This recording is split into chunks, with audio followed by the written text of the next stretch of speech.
Just a heartbreaking murder mystery that's unfolding in Willowbrook. Two teens were found shot to death in a crashed car. CBS 2's Joy Benedict, she's joining us live there at the scene with what we are learning about these victims, young men. Joy.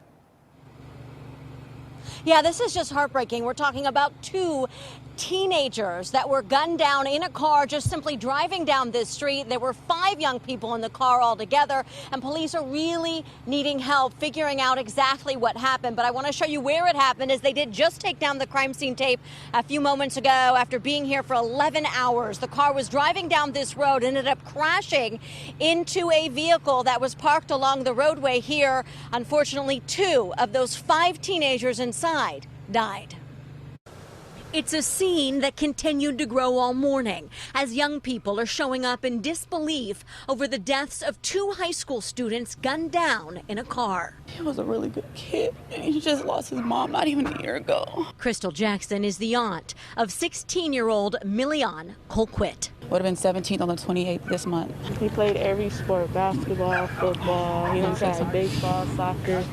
That boy was into sports. He was not a bad kid. He didn't deserve it.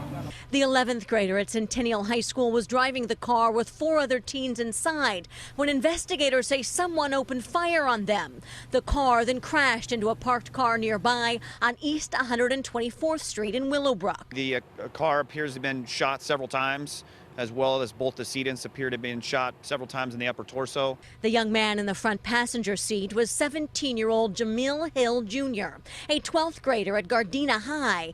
Hill played defensive tackle on the football team, and he also died. 3 passengers in the back seat of the car survived. Just keep us in your prayers, stay loving on each other, continue to be there for one another. And as family and friends start to grieve, the Los Angeles County Sheriff's Department is looking for answers, as little is known about the shooter or motive in what is yet another act of violence that cost 2 young men their futures. It has to stop. It has to. We have to come together, and we have to end this like we really do. Nothing's going to change unless we start making a change.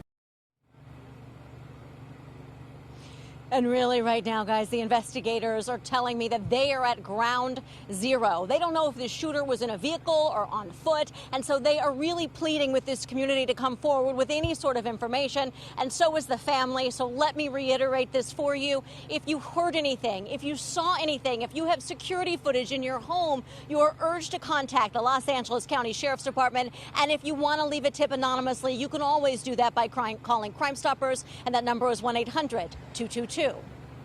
Guys.